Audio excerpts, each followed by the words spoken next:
Dunia sedang tidak baik-baik saja. Hubungan antara Iran dan Israel kembali memanas usai Iran melancarkan serangan balasan ke Israel dengan membombardir tanah Israel dengan serbuan drone dan misil.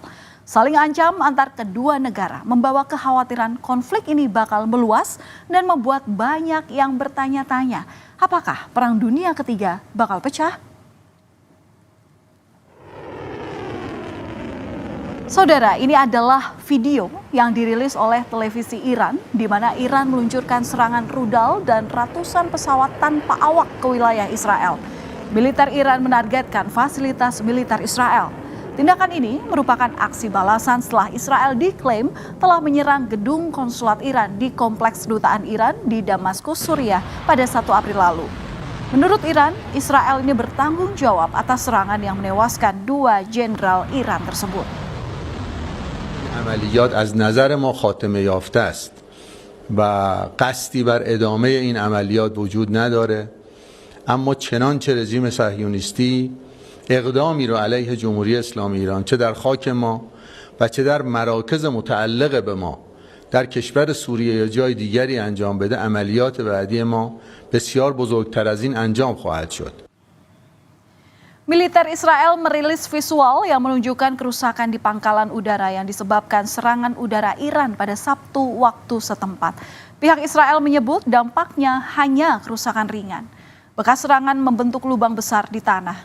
Juru bicara militer Israel menyebut pangkalan udara ini tetap beroperasi pasca serangan roket Iran.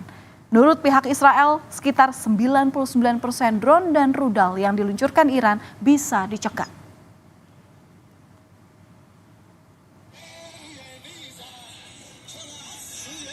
Sejumlah warga Iran berkumpul di ibu kota Iran, Teheran, untuk menyusul serangan balasan yang dilakukan Iran ke Israel pada Sabtu malam. Mereka menyuarakan dukungan terhadap serangan drone dan misil yang ditujukan ke Israel. Iran mengklaim tindakannya ini sebagai bentuk pertahanan diri, mengingat serangan ini merupakan balasan atas serangan yang diklaim telah dilakukan Israel ke gedung konsulat di kompleks kedutaan besar Iran di Damaskus, Suriah pada 1 April lalu. Serangan Israel ke gedung konsulat di kompleks kedutaan besar Iran di Damaskus, Suriah pada awal April lalu menewaskan 7 orang, termasuk diantaranya adalah 2 jenderal. Pemerintah Iran menyatakan serangan tersebut sebagai pelanggaran berat terhadap konvensi internasional yang melindungi misi diplomatik. Saat itu pihak Iran menyatakan akan mengambil tindakan tegas terhadap serangan itu. Meski ada permintaan untuk tak membalas, kepala militer Israel bilang akan merespons serangan Iran ini. Hanya saja tidak dirincikan kapan dan seperti apa respon yang akan diberikan. Kepala Staf Umum Pasukan Pertahanan Israel, Letnan Jenderal Herzi Halevi, mengatakan bahwa Israel ini masih mempertimbangkan langkah-langkahnya. Tetapi ia memastikan akan merespons serangan rudal dan pesawat tak berawak Iran. אנחנו שוקלים את צעדינו, והשיגור הזה של כל כך הרבה טילים, טילי שיוט, כטב"מים לשטח מדינת ישראל יענה בתגובה.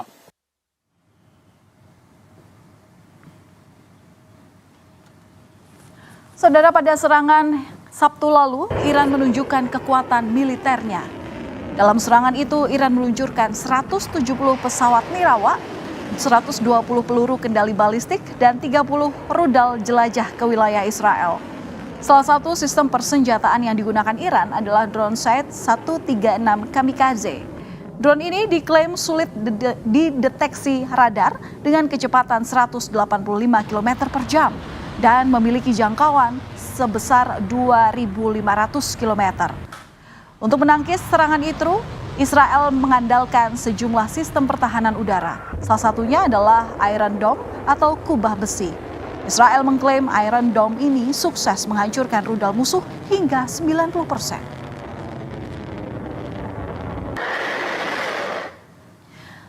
Lantas bagaimana sebetulnya kekuatan militer kedua negara ini? Berikut data yang dihimpun oleh Kompas.id. Dari jumlah personel militer aktif, Iran disinyalir memiliki 580.000 personel. Sedangkan Israel ada 169.500 personel. Kemudian, Iran juga diketahui memiliki 200.000 personel militer cadangan dan Israel 465.000 personel. Dan dari sisi persenjataan, saudara, Iran ini disokong oleh 4.873 artileri dan Israel 530. Selain itu, Iran juga punya 1.995 tank dan Israel 2.200 tank. Adapun di udara ada 186 pesawat tempur dimiliki oleh Iran dan Israel mempunyai 339 pesawat tempur. Untuk kapal perang, masing-masing Iran dan Israel memiliki 10 dan 49 unit. Pada Selasa kemarin, Perdana Menteri Israel Benjamin Netanyahu bertemu dengan tentara Israel dan berjanji akan membela Israel dalam melawan Iran. Di Tel Hashomer, Benjamin Netanyahu menuding Iran ini berdiri di belakang Hamas dan Hizbullah.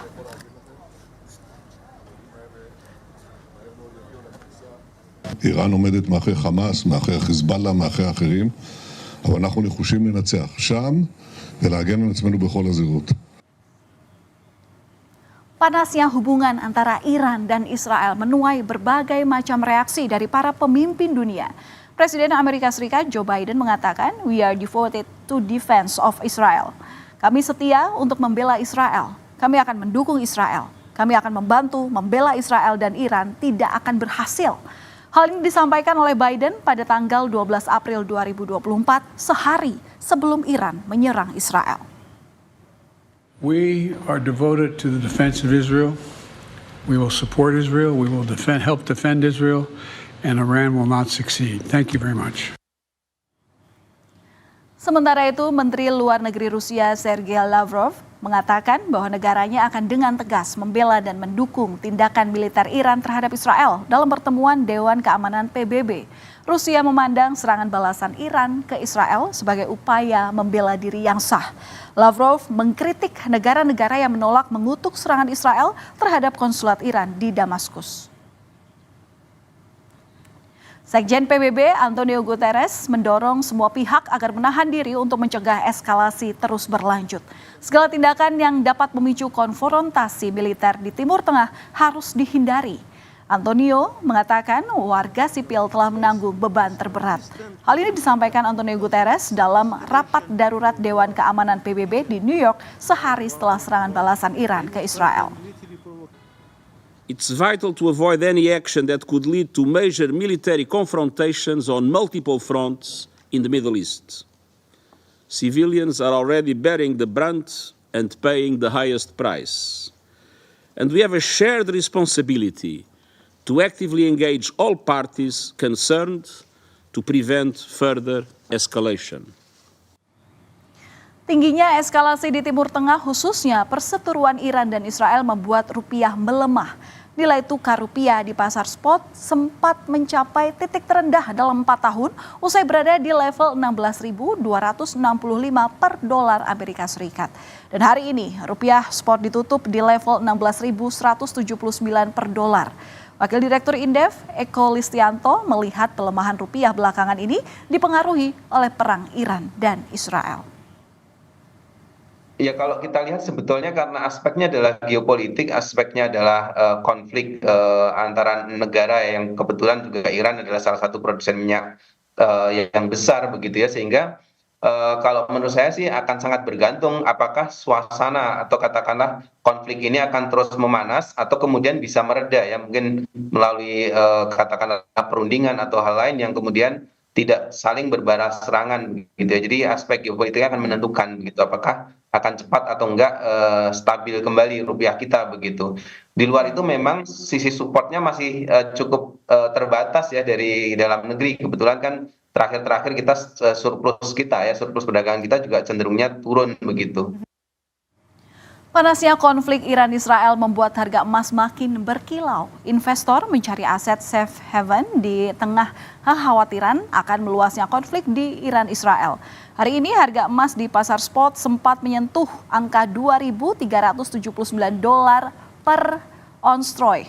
Tidak hanya dari sisi geopolitik, pergerakan harga emas ini juga dipengaruhi oleh sejumlah faktor. Sementara itu, Presiden Joko Widodo menggelar rapat terbatas membahas dampak geopolitik usai serangan balasan rudal Iran ke Israel. Menteri Luar Negeri Retno Marsudi mengungkap bahwa Presiden memberi arahan khusus terkait ketegangan Iran-Israel. Presiden berpesan agar upaya diplomasi terus dilakukan agar pihak-pihak terkait bisa menahan diri untuk menghindari eskalasi yang lebih besar.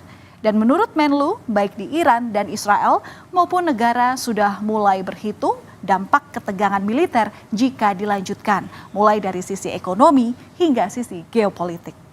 Bapak Presiden tadi dua, yaitu tolong terus lakukan upaya diplomatik agar pihak-pihak terkait menahan diri dan dapat dihindari terjadinya eskalasi. Karena eskalasi tidak akan membawa manfaat bagi siapapun. Jadi sekarang masing-masing pihak teman-teman sudah mulai menghitung. Jika terjadi eskalasi maka dampaknya seperti apa terhadap masing-masing negara.